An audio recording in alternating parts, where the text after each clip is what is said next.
As Ferguson, Missouri continues to grapple with the shooting death of Michael Brown by a police officer, another family and community is mourning a similar loss of yet another unarmed young black man. We've had our own Michael Brown, Ezell Ford, gunned down right here. My son was a good kid. Neighbors say 25-year-old Ezell Ford was well known in the South Los Angeles community. Everybody in the neighborhood took care of Ezell Ford. An undercurrent of police mistrust has boiled over here before, the LA riots in 1992.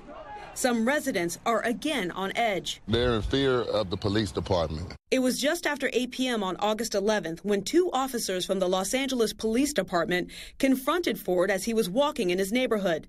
Police say Ford made, quote, suspicious movements, end quote, and looked like he was trying to conceal his hands before allegedly grabbing one of the officers. A violent altercation ensued where the suspect actually attempted to grab the officer's gun. Police say Ford and the officer fell to the ground in the struggle before both the officer and his partner fired their weapons at Ford.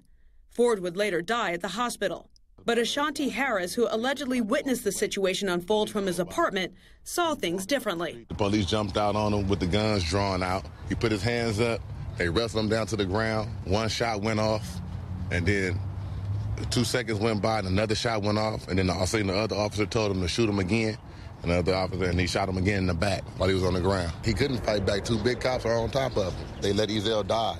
Now more than 2 weeks after the shooting, the LAPD has named the officers, 12-year police veteran Sharlton Wampler and Antonio Villegas, on the force for 8 years. No justice, no peace. In the days since Ford's death, the community has organized marches to protest police brutality. How do you explain when you have this level of deadly force against those that are not even accused of committing a crime and are not even armed? But LAPD says the community should not rush to judgment as the investigation is ongoing. It's important to us that we be transparent, that we be open, that we demonstrate as much as we can in terms of the viability of the investigation, because the public's trust is at the forefront.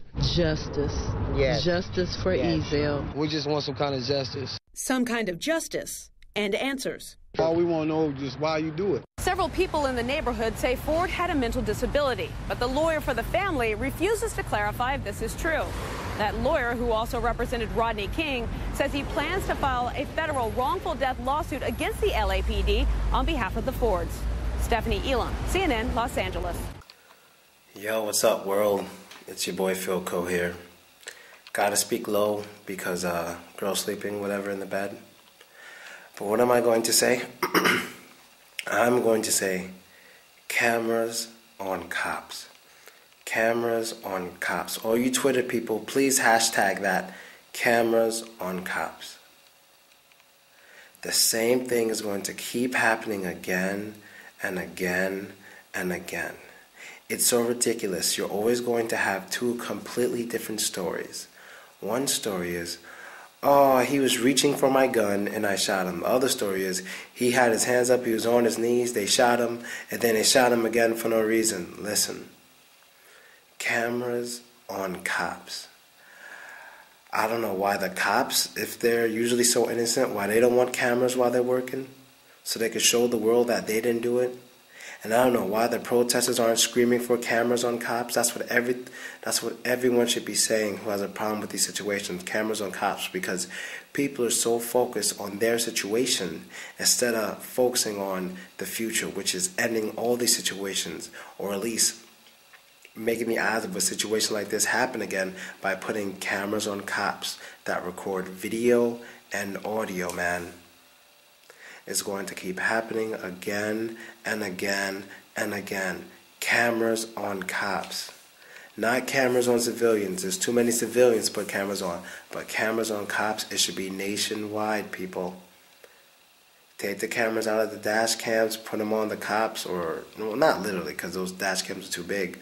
But you could sell the dash, if it's a money problem, sell the dash cams, put cameras on cops, and make it a way so when they get in the car, they could just like put take the little camera out, put it in the car as they drive, and right before they get out, they take it, they're clicking on them, something, just something, you know.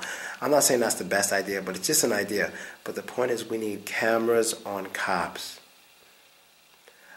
People, hashtag Twitter, Instagram, cameras on cops. Maybe I'm going to take a picture, put it on Twitter of me holding a sign that says hashtag cameras on cops, because it is a necessity, people. These things will keep happening. The media doesn't want cameras on cops. I'll tell you that right now.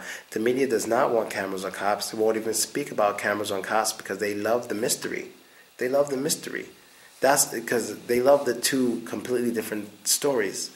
Because that's what makes it so hot. One side is like, this happened. The other side is like, no, that happened. And they're going back and forth. The media loves it. You know, if there were cameras on cops, it would be more open and shut cases. But media, they don't like open and shut cases. So I'm telling you, people, cameras on cops. I can say it again and again and again. Cameras on cops, okay? Please hashtag it, please. Please hashtag it. Cameras on cops, okay? I'm begging you. Cameras on cops, right? Hashtag no spaces, no underscores, just straight up and down. Cameras on cops, all right? Please. Please. Because I'm getting real tired of hearing the same situation again and again and again. Cameras on cops, all right? That is it, people. Later.